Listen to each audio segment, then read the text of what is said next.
បាទបងប្អូនអ្នកគ្នា YouTube គឺជាបណ្ដាញសង្គមមួយដែលមានលក្ខណៈដូចគ្នាទៅនឹងបណ្ដាញសង្គមដទៃទៀតដែរដែលគាត់តែងតែឲ្យតម្លៃខ្លាំងទៅលើការ active ទៅលើការបង្កើតនៅសកម្មភាពជាប្រចាំនៅក្នុង channel របស់យើងមិនថានៅក្នុងរយៈពេលណាមួយក៏ដោយ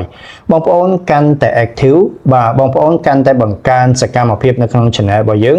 នោះ algorithm របស់ YouTube នឹងធ្វើការរុញវីដេអូរបស់យើងក៏ដូចជា channel របស់យើងទៅកាន់ viewer កាន់តែខ្លាំងបាទជាពិសេស viewer ថ្មីដែលនឹងធ្វើឲ្យ channel របស់យើងកាន់តែរីកចម្រើនទៅមុខបងប្អូនណាបាទអញ្ចឹងសំណួរសួរថាតើការ active នេះវាមានអត្ថប្រយោជន៍អ្វីខ្លះសម្រាប់ channel របស់យើងហើយសកម្មភាពបែបណាដែលសំដៅទៅលើការ active ជាប្រចាំនិងថាតើនៅពេលដែលបងប្អូនទទួលបាន monetize ហើយបាទបងប្អូនអត់ active រយៈពេលប្រហែលទើប YouTube គាត់នឹងបិទ monetize របស់យើងទៅវិញបាទបងប្អូនបើយើងនិយាយពីអត្ថប្រយោជន៍នៃការ active ដោយដែលខ្ញុំបានចែករំលែកជូនបងប្អូនទៅកាលពីវីដេអូមុនហើយនៅក្នុង channel របស់ខ្ញុំដែលនៅក្នុងពេលនេះគឺខ្ញុំបែងចែកចេញជា2ដែលជាសារៈសំខាន់ខ្លាំងសម្រាប់ channel របស់យើងនៅពេលដែលយើង active បងប្អូនណាបាទទី1សម្រាប់ viewer បាទនៅពេលដែលបងប្អូន active ជាប្រចាំជាពិសេសនៅពេលដែលបងប្អូនបង្កើតនូវមាតិកាថ្មីហើយបង្ហោះនៅក្នុង channel របស់យើងកាន់តែញឹកញាប់នោះនឹងធ្វើឲ្យ viewer គាត់ចងចាំយើងកាន់តែខ្លាំងបងប្អូនណាបាទជាពិសេសបាទនៅពេលដែលបងប្អូនទទួលបាន comment បាទឬមួយក៏បងប្អូនទៅ comment នៅក្នុង channel ផ្សេងពេលហ្នឹងហើយដែលធ្វើឲ្យ viewer គាត់ឃើញ comment របស់យើងឬមួយក៏នៅពេលដែលគេ comment មកយើងបាទយើងឆ្លើយតបទៅគេចំណុចនេះគឺជាចំណុចដែលបង្កើតការចាប់អារម្មណ៍ដែលបង្កើតការចងចាំសម្រាប់ viewer មកកាន់ channel របស់យើងបងប្អូនណាបាទចំណុចទី2ដែលជាចំណុចសំខាន់បាទដែលជាសារៈប្រយោជន៍នៃការ active ដែរបងប្អូនគឺនៅពេលដែលបងប្អូន active បាទ channel របស់បងប្អូន active នោះនឹងធ្វើឲ្យ algorithm របស់ YouTube គាត់ដឹងថា channel របស់យើងមិនមែនជា channel ខ្មោចមិនមែនជា channel ដែលងាប់មិនមែនជា channel ដែលអត់សកម្មភាពអីសោះបាទអញ្ចឹងនៅពេលដែលបងប្អូនបង្កើតនៅសកម្មភាពកាន់តែខ្លាំងនៅពេលដែលបងប្អូន active កាន់តែខ្លាំង algorithm របស់ YouTube បាទវានឹងធ្វើការរុញវីដេអូរបស់យើងក៏ដូចជា channel របស់យើងទៅកាន់បាទ suggest ទៅកាន់ viewer ថ្មីហើយពេលហ្នឹងហើយដែលធ្វើឲ្យ channel របស់យើងគឺកាន់តែ grow បងប្អូនណាបាទយើងសំណួរសួរថាតើសកម្មភាពបែបណាដែលយើងចាត់ទុកថាជាការ active ជាប្រចាំបាទបងប្អូននៅពេលដែលយើងនិយាយពី active មានបងប្អូនយើងមួយចំនួនគាត់តែងតែសំដៅទៅលើការផលិតមាតិកាបាទការផលិតវីដេអូហើយបង្ហោះជាប្រចាំមិនថាប្រចាំថ្ងៃប្រចាំសប្តាហ៍ឬមួយប្រចាំខែទេបងប្អូនណាបាទបងប្អូនការគិតបែបនេះគឺមិនខុសទេបាទមិនខុសទេក៏ប៉ុន្តែការបង្ហោះវីដេអូជាប្រចាំនេះបាទការផលិតមាតិកាហើយផ្សព្វផ្សាយជាប្រចាំនេះវាគឺជាផ្នែកមួយនៃការ active បងប្អូនណាបាទវាមានផ្នែកជាច្រើនទៀតវាមានសកម្មភាពជាច្រើនទៀតបងប្អូនដែលបងប្អូនគួរតែធ្វើដើម្បីជំរុញឲ្យការ active របស់យើងនឹងគឺកាន់តែខ្លាំងនៅក្នុងនោះរួមមានដូចជាការឆ្លើយតប comment បាទនៅពេលដែលមាន viewer គាត់ comment ចូលមកបាទបើសិនជាបងប្អូនស្ងាត់បងប្អូនអត់តបគាត់ទេនោះអារម្មណ៍របស់ viewer បាទចង់មិនចង់គាត់នឹងគិតថា channel របស់យើងបាទគ្រាន់តែបង្ហោះដើម្បីឲ្យគេមើលបាទនៅពេលដែលគេមើលគេចូល comment យើងអត់តបអាហ្នឹងវាគឺជា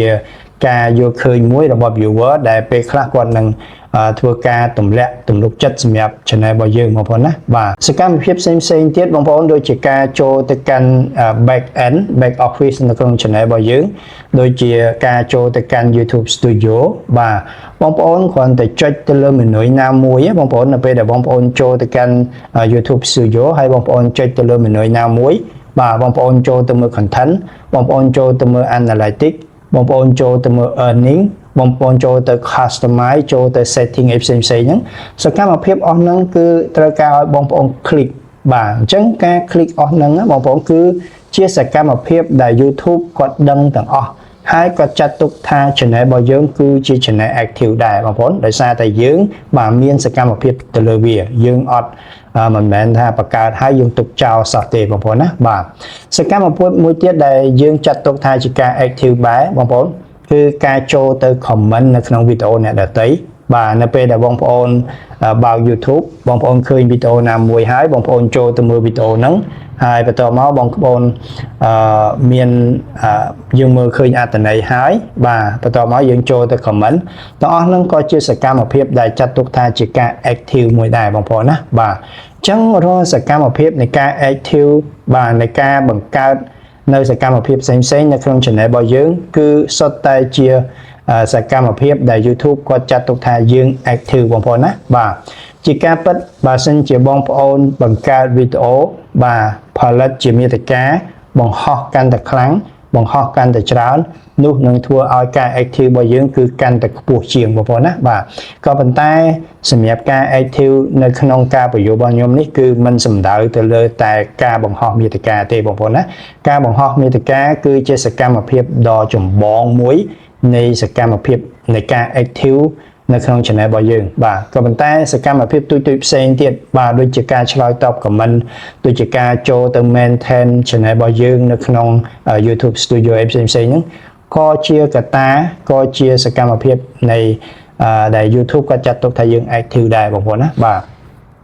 សំណួរសួរថានៅពេលដែលបងប្អូនទទួលបាន monetize ហើយបាទហើយបងប្អូនអត់ active សោះរយៈពេលប្រហែលទើប YouTube គាត់នឹងបិទ monetize ទៅវិញបាទបងប្អូនអ្នកគ្នាYouTube ដូចខ្ញុំបញ្ជាក់ពីដើមគឺគាត់ឲ្យតម្លៃខ្លាំងទៅលើការ active បងប្អូនណាបាទបើសិនជាបងប្អូនទទួលបាន monetize ហើយបាទបងប្អូនជា YouTube partner program ហើយ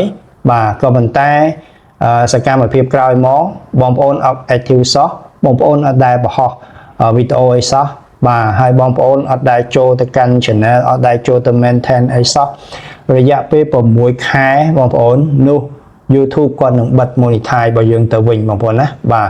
អញ្ចឹងនៅពេលដែលបងប្អូនបាន monetize ហើយបាទទទួលបាន monetize ហើយបងប្អូនកុំលែងដៃឲ្យសោះបងប្អូនត្រូវតែធ្វើជាប្រចាំបាទបង្កើតនៅសកម្មភាពបង្កើតនៅការ active ជាប្រចាំដើម្បីធ្វើយ៉ាងណាឲ្យ channel របស់យើងកាន់តែ grow ទៅមុខបងប្អូនណាបាទបងប្អូននេះគឺជាការពន្យល់ខ្លីមួយរបស់ខ្ញុំពាក់ព័ន្ធជាមួយនឹងការ active នៅក្នុង channel របស់យើងបាទចំណុចសំខាន់បងប្អូននៅពេលដែលបងប្អូនទទួលបាន monetize ហើយបងប្អូនអត់ active រយៈពេល6ខែនោះ YouTube គាត់នឹងបិទ monetize របស់យើងទៅវិញហើយបងប្អូនណាបាទពេលហ្នឹងបងប្អូនចង់ apply ថ្មីក៏ប្រហែលជាពិបាកដែរបងប្អូនបាទបងប្អូនសម្រាប់វីដេអូរបស់ខ្ញុំនៅថ្ងៃនេះគឺមានប៉ុណ្នេះខ្លីទេក៏សូមអរគុណបងប្អូនទាំងអស់គ្នាដែលបានចំណាយពេលវេលាតាមដានទស្សនាវីដេអូខ្ញុំតាំងពីដើមរហូតដល់ចប់ជាចុងក្រោយបងប្អូនកុំភ្លេចណាបាទជួយចុច like subscribe ហើយនិងរូបកណ្ដឹងដើម្បីទទួលបាននូវចំណេះដឹងថ្មីៗពាក់ព័ន្ធជាមួយនឹងការរកលុយនៅលើ YouTube ក៏ដូចជាបច្ចេកទេសល្អៗនៅក្នុងការប្រើប្រាស់ AI ក៏ដូចជាចំណេះដឹងនៅក្នុងការផលិតមាតិកាបាទជាពិសេសគឺមាតិកាសម្រាប់បណ្ដាញសង្គម YouTube សម្រាប់រកលុយតាម YouTube